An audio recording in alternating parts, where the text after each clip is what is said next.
Kurokawa Ghost Train, Japan. I've always been the kind of person who seeks different experiences when I travel, so when I heard about the night train that goes through Kurokawa and Hokkaido, I knew I had to go. It was December, and the cold seemed to cut through the skin even with 3 layers of clothing. I bought the ticket for the last train because I read in some blog that the landscape of the mountains at night was spectacular, with snow covering everything like a blanket. The station was small and almost empty, except for a couple of American backpackers taking pictures and some local residents who avoided eye contact. When the train arrived, the first thing I noticed was how it looked old. Not in a charming sense, but as if it had been abandoned for years. The lights were flashing, and there was a strange metallic sound when the doors opened, like a groan. I got into the wagon and sat down by the window. There were maybe 5 or 6 people scattered around the benches, all in complete silence. A woman with a red scarf was on the seat opposite mine, staring straight ahead without moving a muscle. Not much thought about it at first. I thought people were tired or something. But as the train started to move, I realized that nobody seemed to be moving. It was like they were frozen in place, literally. I took my cell phone to film the interior, just to show it to my friends later, because the place gave a strange vibe. But that's when things started getting really uncomfortable. When I looked through the camera, I swear I saw someone in the reflection of the window behind me. Only when I turned, there was no one there. I tried to ignore what I saw in the reflection, but honestly, I started to get restless. The car was so quiet that you could hear the engine echoing through the aisles. I looked around and noticed that the woman with the red scarf was still in the same position, without even blinking. It was disconcerting. Took my phone again, this time to take a picture of her, trying to capture this bizarre scene. When I looked at the picture on the screen, my stomach froze. In the corner of the image, I could see something. It looked like a humanoid shadow, more elongated, as if it was distorted. I looked at the whole wagon with my eyes, but there was nothing there that could have caused that reflection. I thought about calling someone, but frankly, no one seemed normal enough for that. The American couple I had seen before at the station was in the back of the wagon, but now they were facing me, standing like statues. It was then that I began to hear the whispers. It was low at first, almost like the sound of wind passing through the cracks in the windows. Only as the train gained speed, the sounds became clearer. They came from the corridor connecting the wagons, a muffled sound, as if someone was talking under a blanket. The temperature seemed to have dropped 10 degrees suddenly. My breath was in clouds of steam. I decided to change seats, going to the nearest bench of the door, but when I passed by one of the passengers, something strange happened. The man, who was in a heavy coat and hat, turned his head slightly towards me, just enough for me to realize that he had no eyes. Or rather, there were only dark cavities where they should be. It was at this time that I realized I had made a big mistake in getting on that train. I froze. I literally froze for a few seconds, trying to process what I had just seen. There was no way that was real. I blinked several times, as if it would erase the image of that blindless face from my mind, but it only got worse. Went straight to the door of the wagon, planning to move to the next. I needed to get out of there, even if I didn't know exactly where to go. I pushed the button to open the door between the cars, but nothing happened. It was locked. By now, the whispers had turned into something more desperate. It was not just voices. Now there were low moans, as if someone was trying to cry but without strength for it. I turned to look at the wagon again, and all the passengers were staring into the void. except the American couple, who were now completely facing me, with their heads tilted at an unnatural angle, as if their necks had been broken. Panic started to take hold of me, but a part of my mind was trying to rationalize. Maybe it's a kind of prank, I thought, though I didn't even believe it. I decided to try to open the door manually using force, but before I even touched it, something caught my attention. A sharp, metallic sound coming from the wagon roof. I looked up and saw deep scratches that seemed to be fresh, as if something had just passed through there. At that moment, my phone vibrated in my pocket, and I almost jumped out of fear. It was a notification from a friend, asking if I was okay. I took the device and, without thinking, I started to record what was happening. Only that, as soon as I pressed the button to record, the video was full of static, and in the background of the image, for a second, I saw something, a tall, skeletal figure standing in the corridor. When I looked up to see, there was nothing there. I was sweating cold, even with the ice wagon. Every second there seemed more wrong, heavier. I started to feel a strange pressure in my chest, as if something invisible was trying to stop me from breathing. I looked at the passengers again, but they were different now. The woman in the red scarf had turned her face towards me. The problem was that her eyes were completely white, without pupils, and there was something running down her cheek. It looked like water, but it was dark, almost like oil. She opened her mouth slowly, but no sound came out. It was as if she was trying to scream or say something, but the emptiness consumed her. At that time, I could not stand it anymore. I ran down the corridor towards the door in the back of the wagon, praying for that one to open. When I reached the door, I managed to open it, but what I saw did not make sense. Instead of another wagon, it was a tunnel. But was it not the tunnel you expected to see in a railroad? It was much narrower, with walls of damp concrete, covered by something that looked like veins. Yes, it looked like living tissue pulsating slowly. The temperature dropped again, and I could see the mist of my breath clearly. Behind me, I heard footsteps, slow, drawn as if something or someone was coming. I did not have the courage to look back. I held my phone hard and tried to film the tunnel in front of me, but the camera only showed a dark blur, full of hisses and static. When I finally looked back, the corridor was empty, but the sound of the steps continued, closer now, as if they were right behind me. The sound of footsteps suddenly stopped, and for a second I thought maybe I was going crazy. But the feeling of being watched did not disappear. On the contrary, it seemed more intense, as if someone or something was waiting for me to do the next move. It was then that I heard a sound that I will never forget, a hoarse, almost animalistic whisper, which seemed to come from all sides at the same time. I didn't understand the words, but I felt the meaning. Something told me that I shouldn't be there. It was a warning, or maybe a threat. I stepped forward in the tunnel, trying to get away from that oppressive feeling, and the ground under my feet seemed to almost give way, as if I was stepping on something that wasn't completely solid. I kept walking, even with my heart pounding in my chest. I didn't know if I was going further away and deeper into the nightmare, but there was no other choice. The tunnel seemed to extend forever, until suddenly a light appeared in front of it.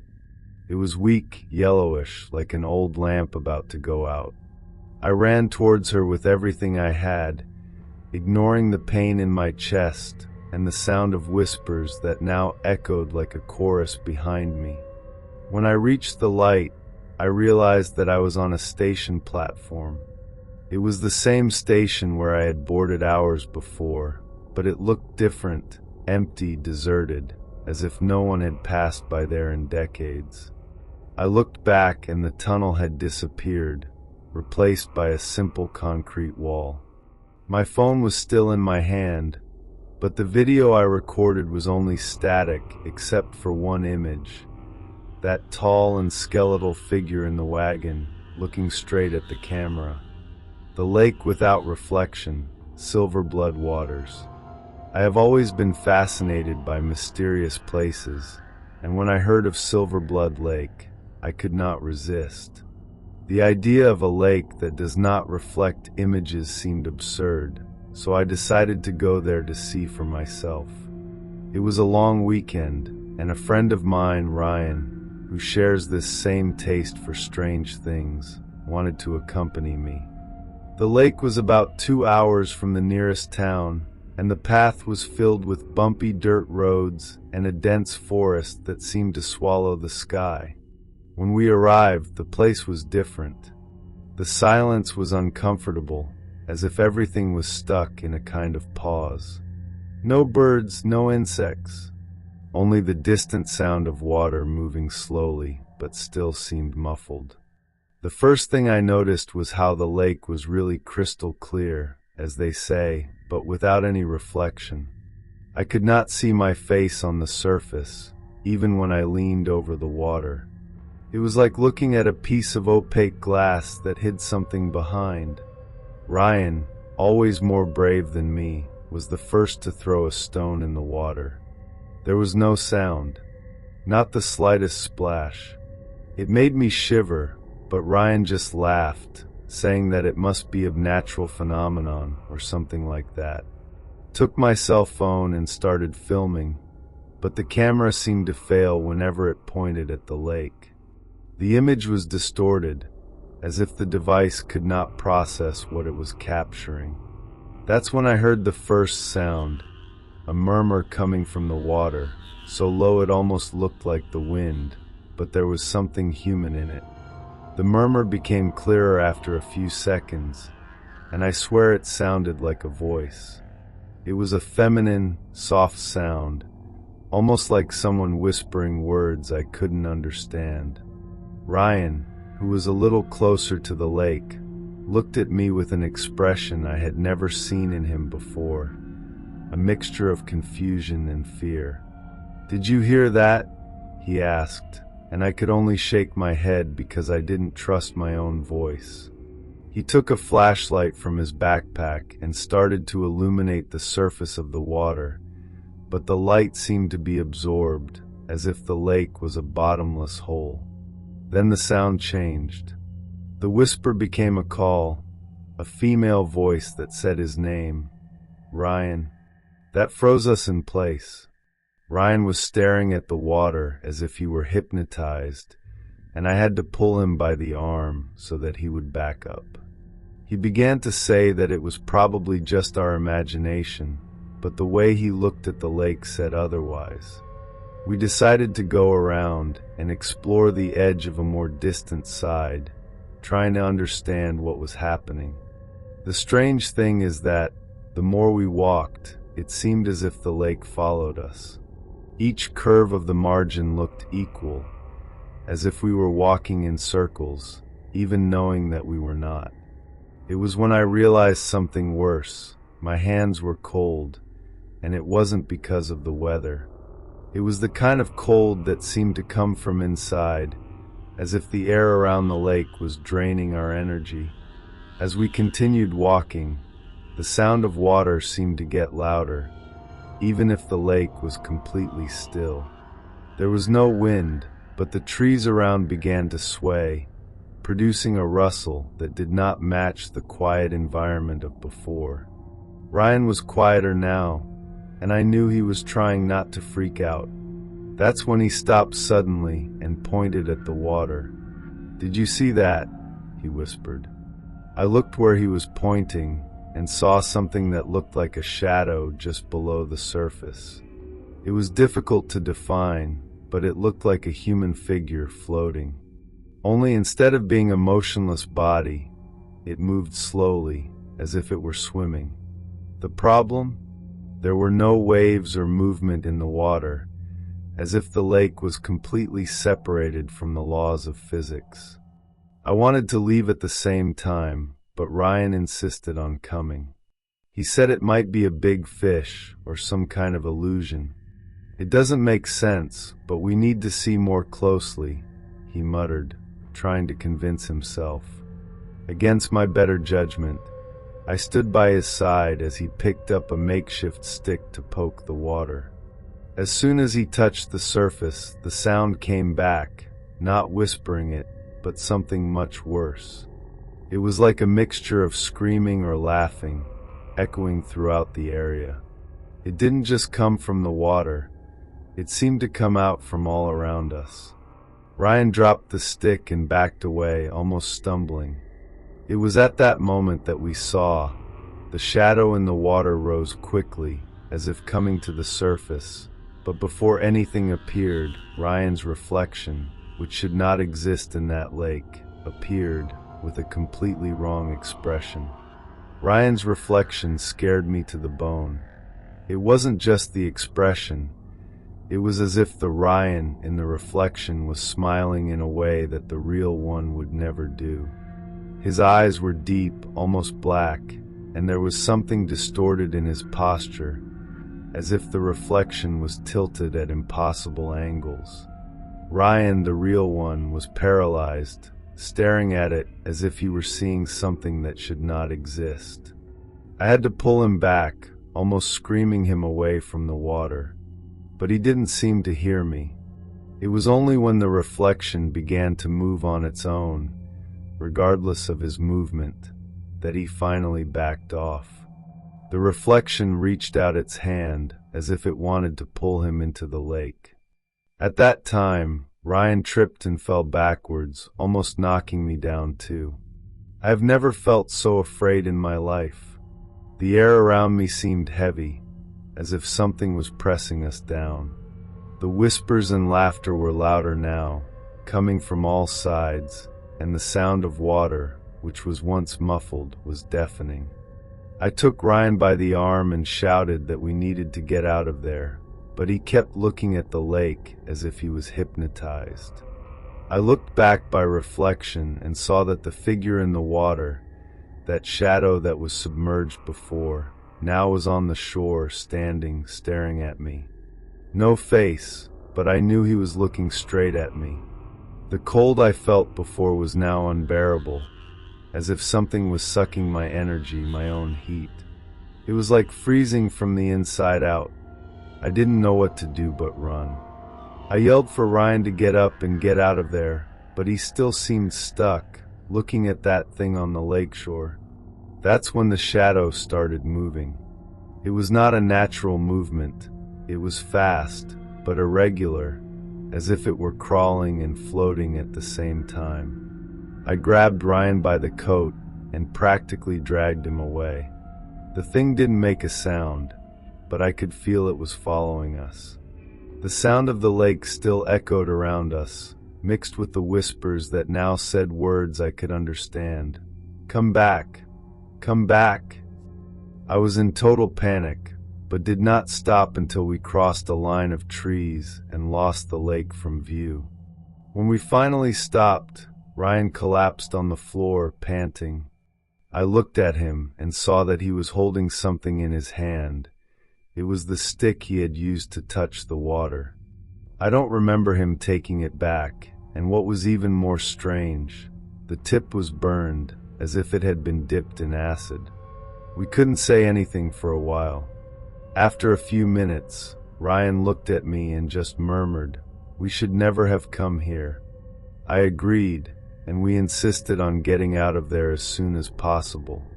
We went back to the car, and on the way, the sound of water seemed to follow us, even though we were far from the lake.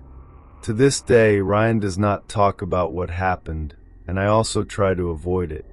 But sometimes on very quiet nights, I still hear that call, that whisper. Come back. The Island of Whispers, the Curse of Rosehaven. I always like to explore different and little-known places, and that's how I heard about Rosehaven. A friend of mine, who works as a tour guide, approaches the island as the paradise that no one has the courage to visit. He didn't give me many details, only said it was a secluded place with a perfect beach, but that the locals avoided. A curiosity was stronger than common sense, so a few weeks later I booked a boat to take me there. When the pilot chose the name of the island, he gave me a strange look, but said nothing. Just casual, with the condition that I would leave before sunset. I thought it was too much, but I accepted. We arrived in the morning, and at first sight the place was really impressive. A deserted beach with white sand, tall palm trees, and the sound of the sea breaking softly. But there was something strange in the air. The silence wasn't relaxing. It was heavy. After a few minutes walking along the beach, I realized that there were no signs of life. No birds, no insects, not even traces of animals in the sand. It was as if the place was frozen in time. I decided to explore a little more and separate myself from the ruins of an old village. The houses were small, made of stone, and were practically acquired by the region. The place seemed to have been abandoned for centuries. As I walked among the ruins, I felt a cold wind pass by, and it was then that I heard the first whisper. It was so low that I thought it was my head. Only as I walked, the whispers became clearer. It wasn't just noises, it was words, but spoken in a language I didn't understand. It was as if someone was trying to talk to me, but at the same time, it felt like the sound came in all directions. The air became heavier, and a shiver rose up my spine. The inspired ones made me uncomfortable, but stubborn as I am, I continued exploring. I found what appeared to be a square in the center of the village, with a large tree in the middle. The roots were exposed and spread like fingers through the earth, grabbing stones and pieces of wood. It was then that he noticed something strange. There were symbols engraved on the tree trunk, but they were so worn that it was impossible to tell what they did. The surrounding air seemed colder, even with the sun shining strong. It was at this moment that I felt I was not alone. It was as if someone were watching me, but every time I looked around, I saw nothing but the ruins and forest in the distance. Inspired to change. They were no longer just incomprehensible words. Now I heard overlapping voices, all speaking at the same time but in different tones. Some angry words, others begging. I can't explain, but it was as if they were inside my head. My heart started racing, and I knew something was wrong. I decided to go back to the beach, but as I walked back, the sound didn't stop. In fact, it was louder, more insistent. I arrived at the beach and looked out to sea, hoping to see the boat that was bringing me. But it wasn't there. The pilot had gone. The panic started to grow, and that's when I heard a scream. Not a normal human cry, but something that seemed strange, pain and anger. He echoed through the whole island, and for a second it seemed to have come from all sides. The scream was so intense that I felt my body stall. It seemed like my brain couldn't decide if I should run or hide.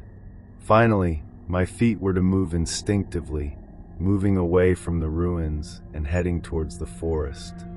I knew it didn't make sense, but being away from the beach seemed like the only option at that time. As he entered the trees, the sound of muffled whispers, but it was still there, like a low music playing in the background.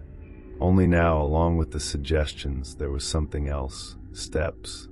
I could hear pieces breaking behind me, as if someone, or something, was following me, keeping a calculated distance. The worst part was that, every time I looked back, I saw nothing. My mind started playing with me.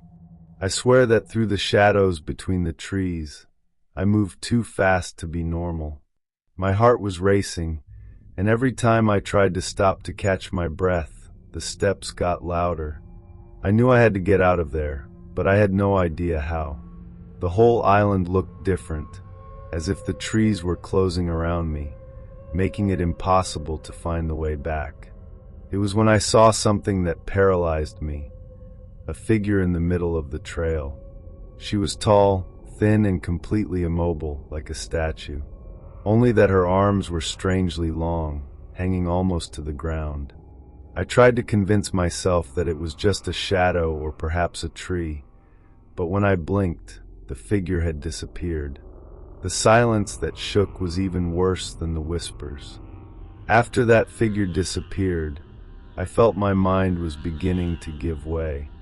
The panic was so great that my breathing was out of control and my legs were shaking, but I knew I had to keep walking. It was when the voices started to change again. They were no longer distant or confused. Now I can hear my name. It was impossible, but they were saying my name clearly, repeating, as if to involve me. Every time I took another step, it seemed that the sound came from a different point, first from my right, then from my left, then from behind. It was as if the whole island was alive, watching me, calling me. I thought about yelling, asking for help, but something inside me knew that it would only make things worse. It was when I tripped and fell in an area that looked like a clearing. There on the floor, there was something that looked like remnants of personal objects. Backpacks, clothes, shoes, all scattered in a way that did not make sense. Everything seemed old, worn by time, but still recognizable. I picked up a backpack on impulse, trying to find something useful, and that's when I saw a passport. It was from an American tourist, dated almost 20 years ago. My stomach turned. Before I could think of what it was doing, I felt a cold wind come upon me, stronger than anything I had ever felt before. The scream came back, louder and closer this time, and I was sure it was surrounded. Do not know how, but I got up and started running without direction, just wanting to get away from that clearing. I don't know how long I ran, but it felt like an eternity. Every time I looked back, I had the feeling that something was reaching me, although I never saw anything concrete. The sound of the songs was now mixed with the wind, as if the island itself was whispering in my ear. When I finally got to the shore again, the boat was there, but something was wrong. The pilot wasn't on the boat. Went on board anyway and shouted for him, but all I heard back was that damned sound. Whispers and the echo of a cry, distant, but deep enough to creep me up to my soul.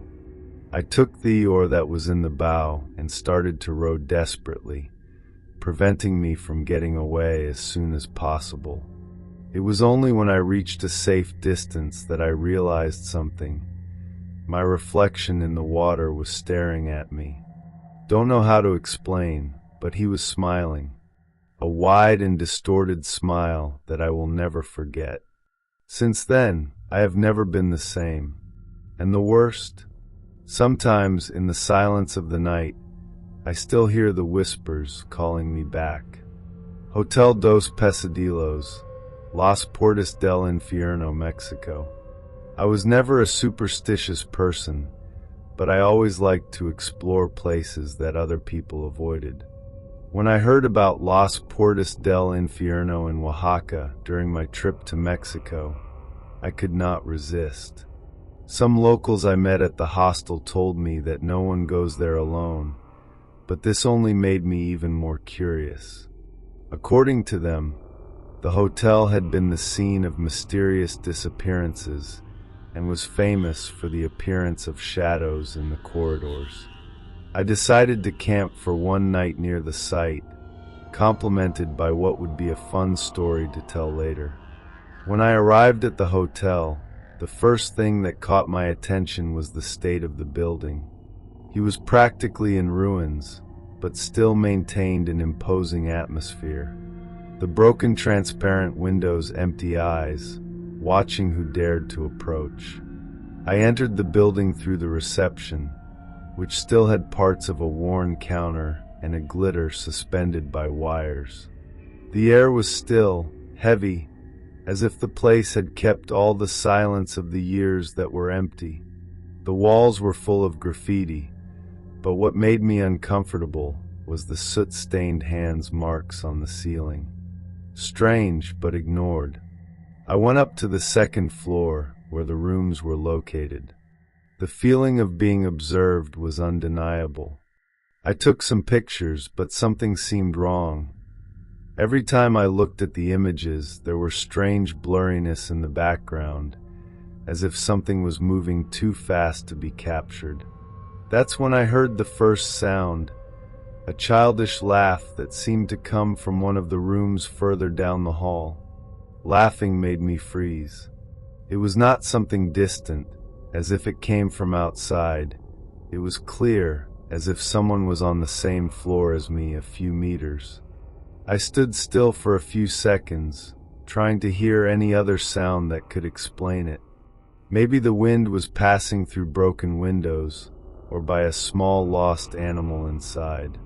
But as I walked down the hall, the sound seemed to follow me. Every step I took, the closer laugh. When I arrived at the door of the last room, I noticed that it was half open. For the first time, I could see the reflection of something in the mirror inside the room. She looked like a child, but she was on her back, and her silhouette was strange. She was too thin, and her flat arms were long, almost disproportionate. Even against my good sense, I pushed the door slowly. The room was empty, except for the mirror against the wall, covered with stains and cracks. There was no one there, but the reflection showed something that was not in the room. I can see the child's silhouette, now in front of me, with a wide smile and completely dark eyes. As I took a step back, I hear another sound, banging from the windows around me, as if several small hands were trying to get in. My heart popped, and I knew I had to get out of there. When I turned back into the hallway, I saw something in the mirror that I will never forget. The child was looking directly at me, and before I could move, she spoke with her hand, pointing to me. That image in the mirror left me paralyzed. I can't explain, but it seemed like my body could not obey the command to run away from there. I wanted to look back, make sure there was nothing in the room, but something told me it was a bad idea. It was then that the figure in the mirror began to move, while the environment around me remained completely still. The child bowed his head, still with that distorted smile, and stepped forward in the reflection, as if about to cross the glass. I finally managed to move and ran out into the corridor, but not before hearing a sound that made my blood cold. The laughter turned into a high-pitched scream, almost as if it were of pure hatred. In the corridor, the window bangs still echoed, but now they came from all sides. It was as if something was trying to find me.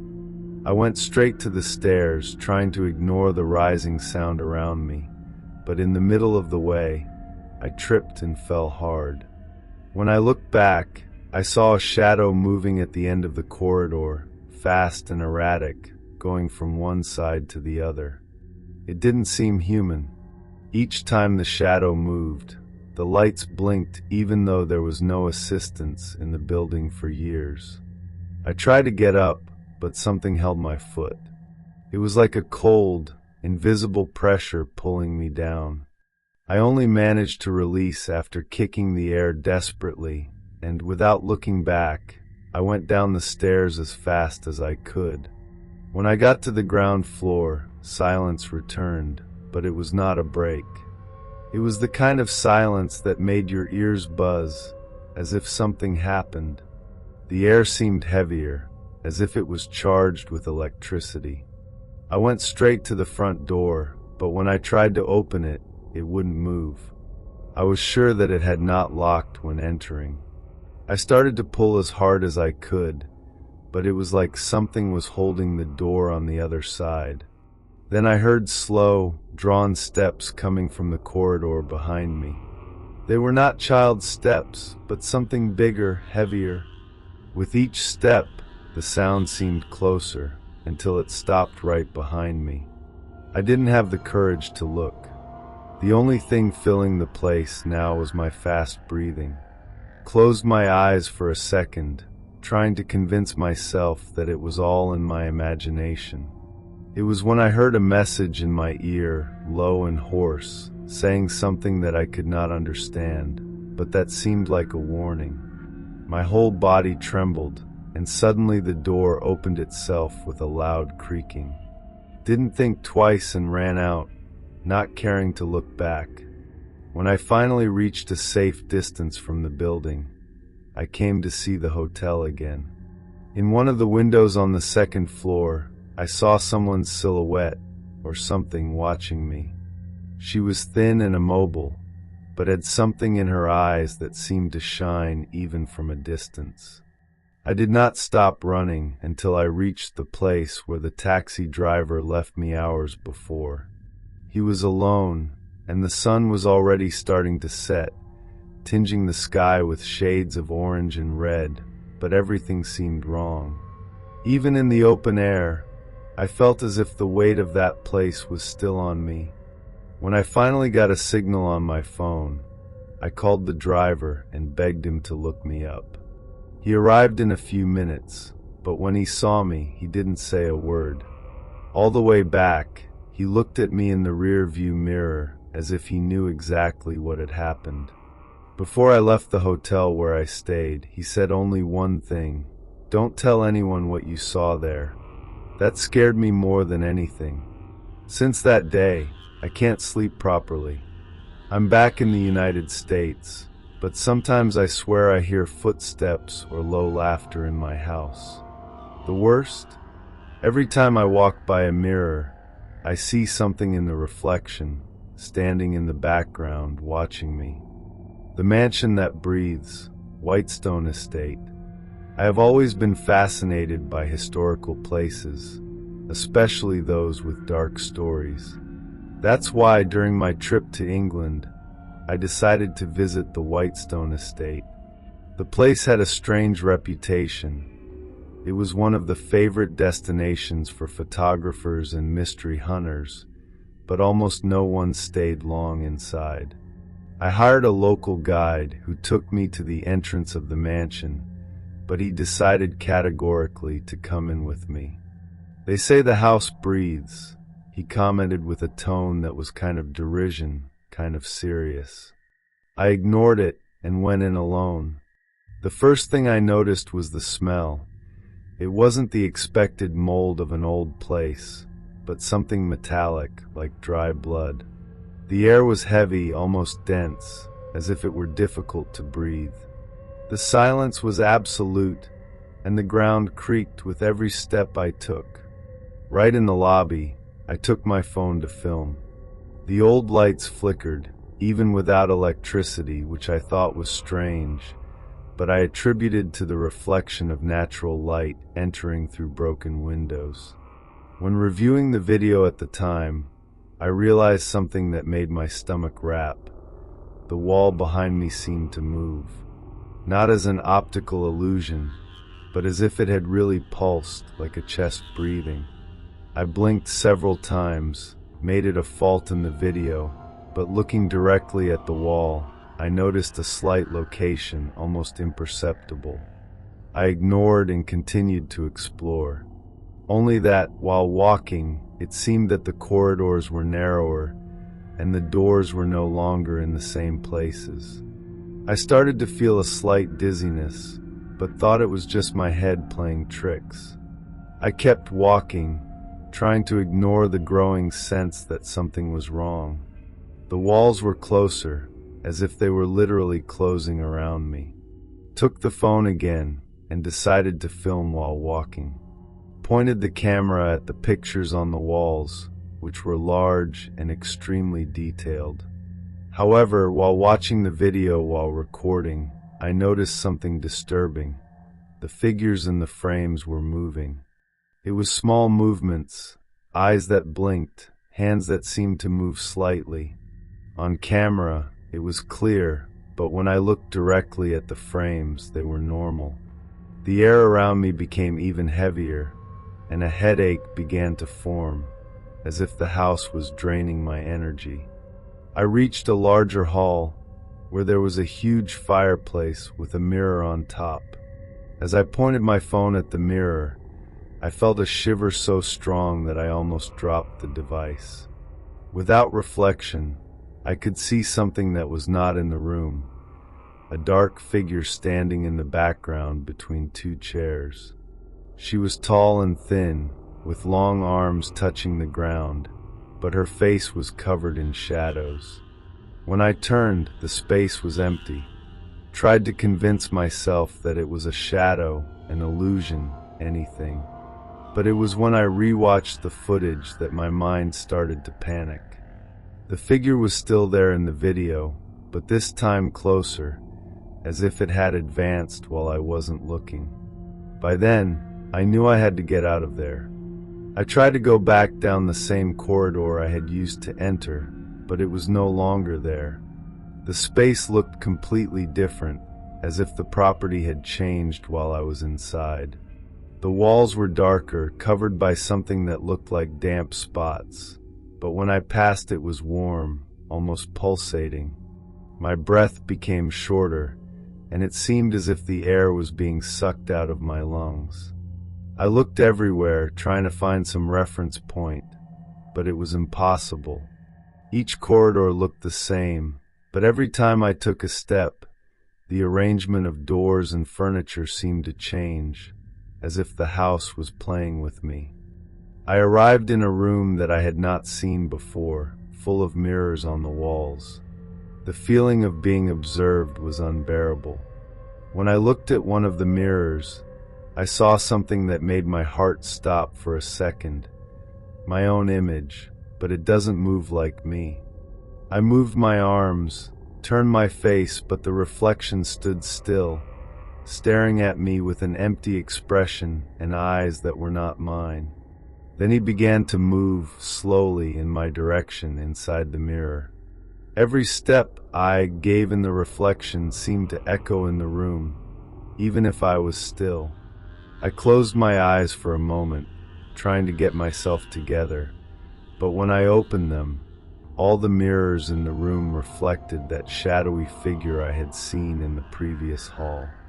I ran out of the room without looking back, but made it look like the mansion didn't want to go. The corridors were narrower, almost impossible to pass through, as if the walls were closing. The sound of my own beating heart sounded louder than anything else, but still I could hear something behind me.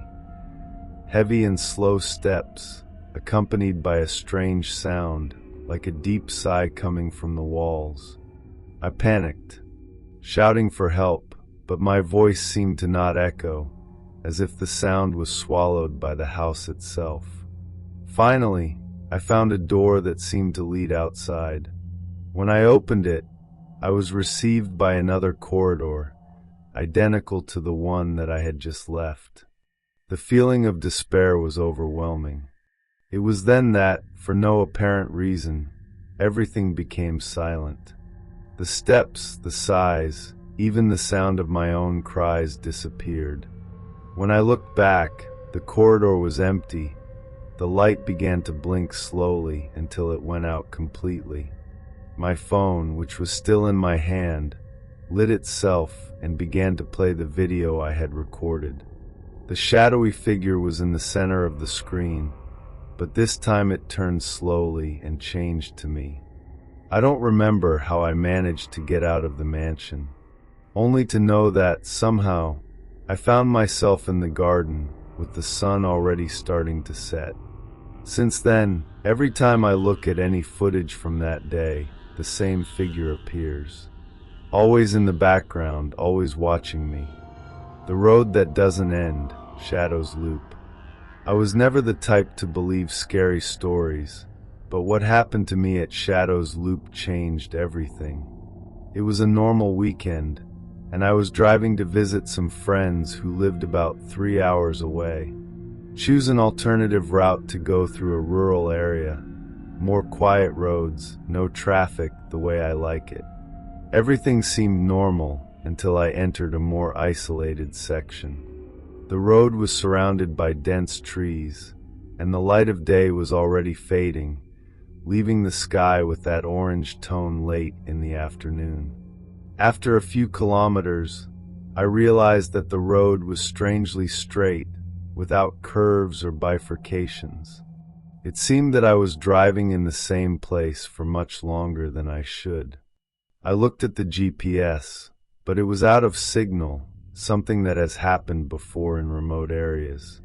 I continued driving, thinking that I would soon find some reference point, but the road seemed to repeat. I passed a tree with a peculiar shape. Its branches extend like crooked fingers to the sky. Ignored for the first time, but after about 5 minutes I saw the same tree again. And then again.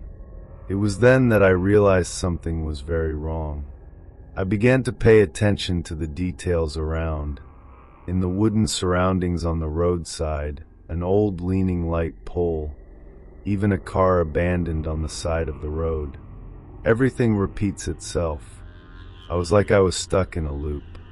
My mind said it was impossible, but my eyes did not lie. I decided to stop the car to try to understand what was happening. Pulled up on the side of the abandoned car, the one I had seen at least 3 times. He seemed to be for years, with broken windows and a thick layer of dust covering everything. When I got out of my car, the silence was almost deafening. There was no wind noise, no birds or insects. It was as if everything around was dead. I went to the abandoned car to see something that would explain the situation, but as soon as I got close, I felt a strange presence. It was as if someone was watching me. I looked around, but only saw trees, immobile, almost oppressive. Back to my car in a hurry, but when I got in, I noticed something that made me freeze. The clock on the dashboard was stopped. He scored exactly 6:12 p.m. since I got on that road, but I knew it had been at least an hour. Turned on the engine and started driving again, accelerating more this time, hoping to find a way out. But what happened next was even worse. While driving, I saw a figure on the roadside. She was tall, thin, with her face covered by something that looked like a hood or shade. At first I thought it was my imagination, but as I passed through it, I felt a shiver so intense that my breath was stuck. I looked in the rearview mirror, and the figure was still there, motionless, but it seemed to be facing me. From that moment on, everything got worse. The road seemed narrower, and the daylight had completely disappeared, even if it was not yet so late. The surrounding trees decided on the closest appearance, as if they were leaning towards the car. My only option was to continue driving, but with each turn the feeling of déjà vu became stronger. It was when I saw something that almost made me lose control of the steering wheel. There were tire marks on the asphalt, exactly like my car, as if I had already passed by it dozens of times. My heart popped, and a cold sweat began to run down my forehead. I was stuck. The road didn't want me to let go. The figure I had seen before began to appear more often. Sometimes I was on the side of the road, sometimes in the middle of the road, forcing me to turn away. But the worst was when he looked in the rear view mirror and sat in the second seat of the back, only for one, before disappearing. With every conversation, my panic increased, and I started to scream at myself, trying to stay focused. I tried to turn on the radio to break the silence, but only got static. In a moment of despair, I took my phone to film what was happening, but the screen only showed distorted images, with shadows that did not stop moving within the video. When I looked at the road again, I almost hit something. A submitted pole, the same one that had already passed countless times. I knew I had to do something different, but I was out of options. I decided to stop the car again, right on the side of the road where that pole was, turned off the engine, and tried to organize my thoughts. It was when I realized something scary. there were footprints around my car. They were not like mine, and some fresh exceptions, marked in the dust that covered the roadside. They circled the vehicle, as if someone was watching me closely while I was driving. I looked around, but could not see anything, only the still trees and the darkness that seemed more dense every minute. Took my phone to try to make a call, but it was still unreachable. It was then that I heard a low sound like a breath, coming from somewhere very close. I looked in the rearview mirror, and my heart almost stopped. The figure was there, sitting in the back seat, immobile, with his head bent unnaturally. Do not know how, but I managed to open the door and ran out to the middle of the road. I cried out for help, but my voice seemed to be absorbed by the silence around me. When I turned to look at the car again, it was no longer there. It was as if it had never existed. All that remained was the empty road, with the same crooked tree and the leaning pole. It was at this moment that I realized I would never leave. Don't know how, but suddenly I woke up in my car, already on another road, with the clock ticking 18h12 again. Since then, I avoid any remote road, but sometimes when I'm driving alone, I feel like someone is watching me through the rearview mirror. The Cathedral of Despair, Hollow Cross Chapel. I have never been an easily impressed person, but what happened at Hollow Cross Chapel still haunts me. I was on a trip through the interior of England, exploring little-known historical sites, and that's how I heard about this chapel. A local resident posted casually while we were talking about alternative sites. He seemed reluctant to talk too much, but told me that no one had been there since the 18th century, after a clergyman had self-immolated and, it is said, cursed the place. This only aroused my curiosity. I ignored the warnings and decided to go on my own. I arrived in the late afternoon, when the sun was already low on the horizon. The place was more isolated than I expected, surrounded by tall trees and with a partially open rusty iron gate, as if someone had passed through it recently. The chapel was small, and it seemed that it could collapse at any moment. The windows were broken, and the stones covered with moss gave the place a more somber look. But what bothered me most was the silence. There were no birds, no wind, nothing. The air was heavy, and you could smell the burning wood even centuries after the fire that caused the clergyman's tragedy. Went through the front door, which was ajar. As soon as I stepped on the creaking wooden floor, I felt a chill coming up my spine. It was as if the air inside was colder than the outside, and every step I took seemed to echo in a strange way, as if the sound was lost on the walls. Then I heard the first noise, footsteps. Slow, steady, and clearly coming from inside the chapel. The steps were unmistakable. At first I thought someone else might be inside, maybe some curious like me, but there was something strange about them. They were rhythmic, calculated, and except to make higher, even if I did not see anyone. The echo increased, as if the chapel was much larger inside than it seemed to be outside. I decided to follow the same thing my body was begging to get out of there. I walked to the altar, where there were burned marks on the ground, forming an almost perfect circle. In the center, there was a fallen cross, completely charred. I took my cell phone to take a picture, but the camera did not focus. The screen blinked, as if the device was having trouble capturing the place. It was then that I realized that, in the corner of the altar, there was something that seemed to move. At first, I thought they were shadows projected by the light coming in through the broken windows, but there was nothing there to justify that. The shadows seemed to grow, stretching until they almost touched the ceiling.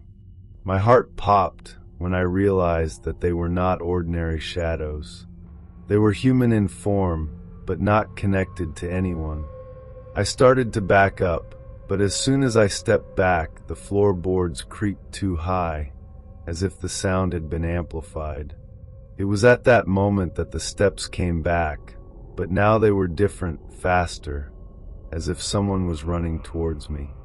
I turned my head instinctively, and for a fraction of a second, I swear that I saw a hooded figure at the end of the corridor, immobile but clearly watching me. My mind said to run, but my legs did not obey.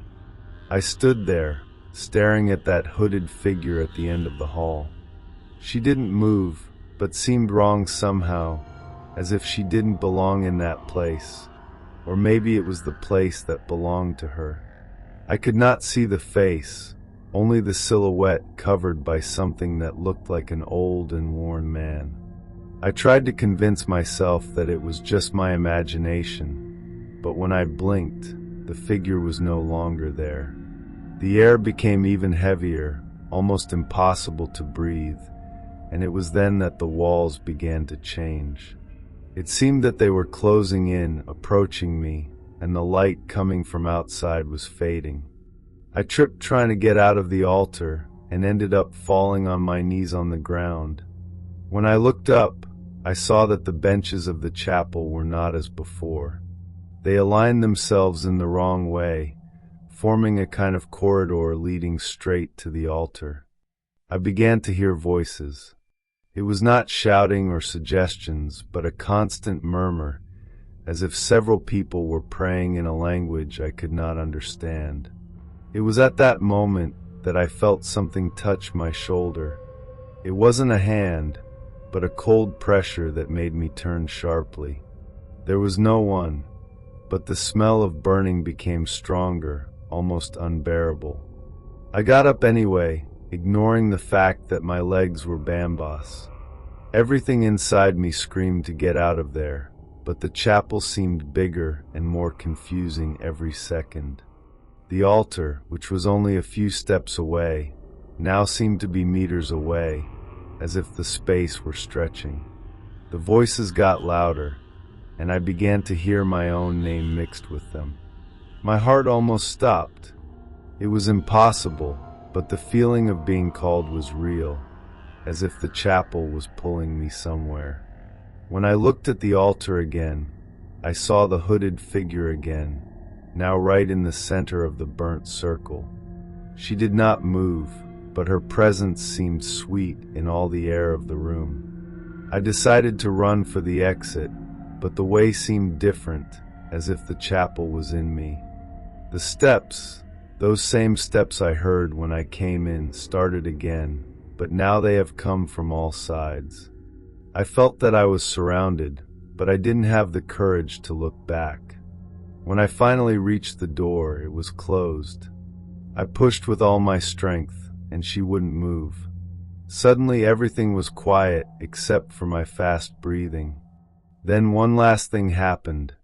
I heard a low, hoarse laugh, as if someone was right behind me. The door opened on its own, with a creak, and I ran out without looking back.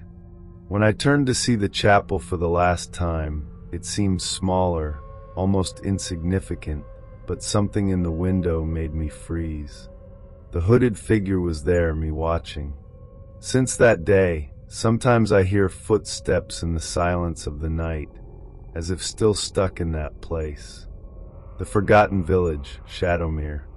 I've always been fascinated by abandoned places, so when I heard about Shadowmere, I knew I had to go. A village isolated in the middle of a dense forest, with foundations that it is rumored to be reasonable to move. It seemed the perfect setting to explore and capture some strange photos. I took my car and drove for almost 3 hours until I reached the trail that leads to the village. The path was strange, as if the surrounding forest was darker than it should be, even with the sun still high. I left the car parked at the entrance of a dirt road and continued on foot. The more I walked, the more the silence bothered me. There were no birds, and the wind was not heard in the trees. It was a kind of heavy silence that made my footsteps sound too loud. When I finally saw the village, something already seemed wrong. The houses were small and old, some barely held up standing, but there was a bizarre pattern. Everyone had a stone statue in front of them, always looking at the entrance to the house. They were human figures, but with disturbing details. Some had expressions of pain, others of terror, and some simply empty, with no defined face. The feeling of being watched was almost overwhelming. I tried to ignore it and started taking pictures. It was when I realized something that made me uncomfortable. The amazing things different.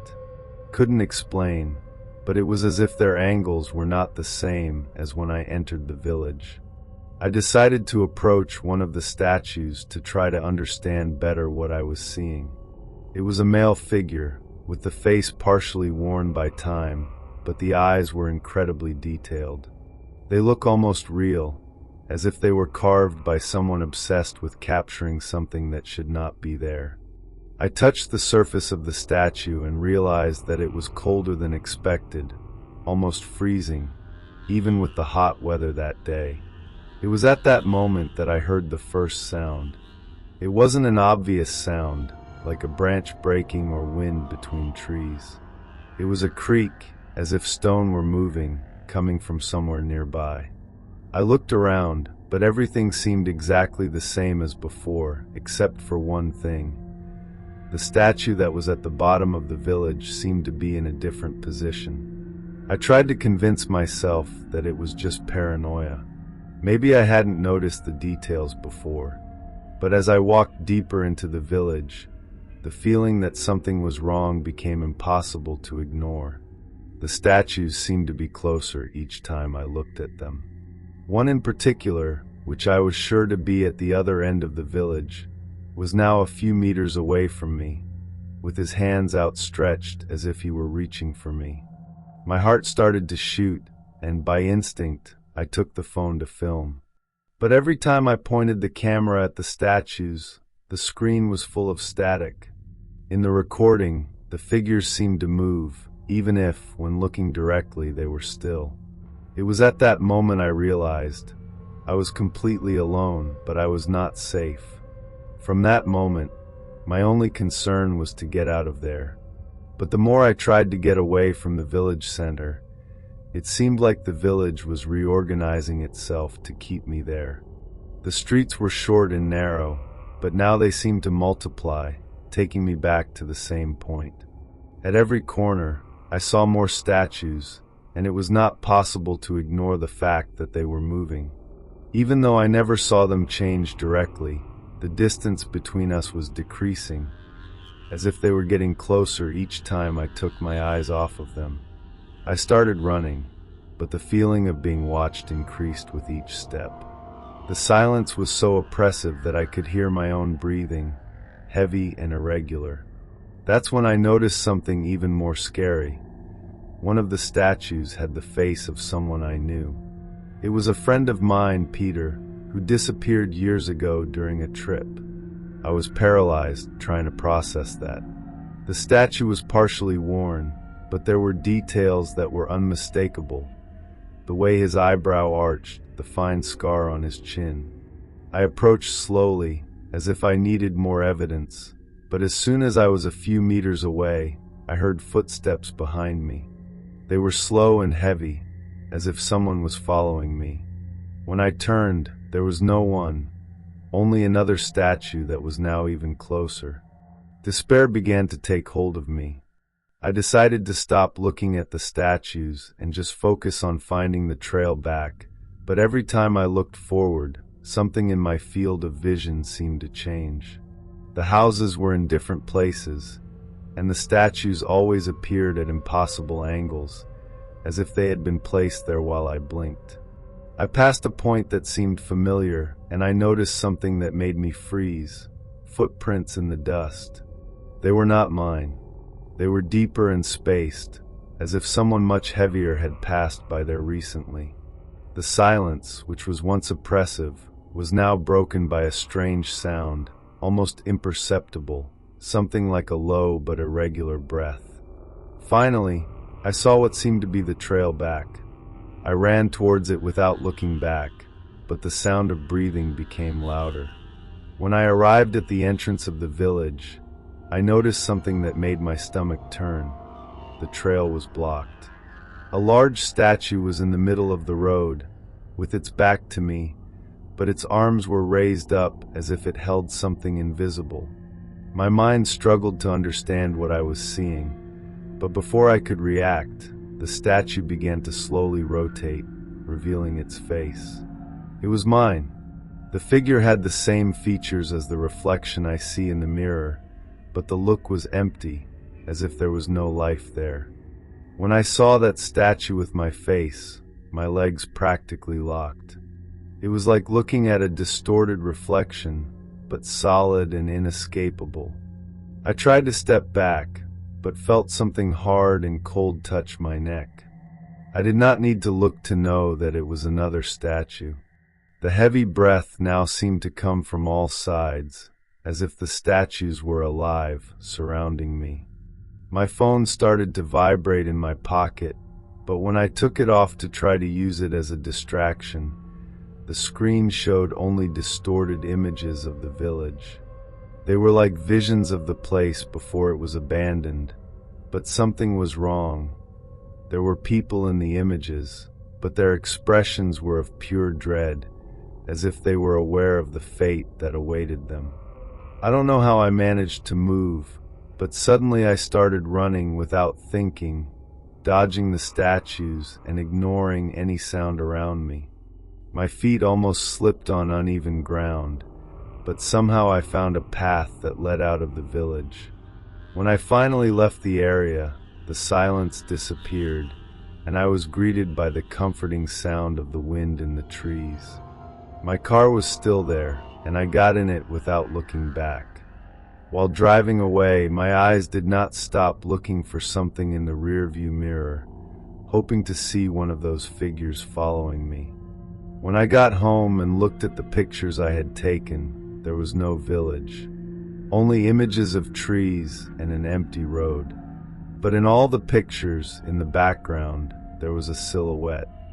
And what was more frightening, it was the same statue with my face.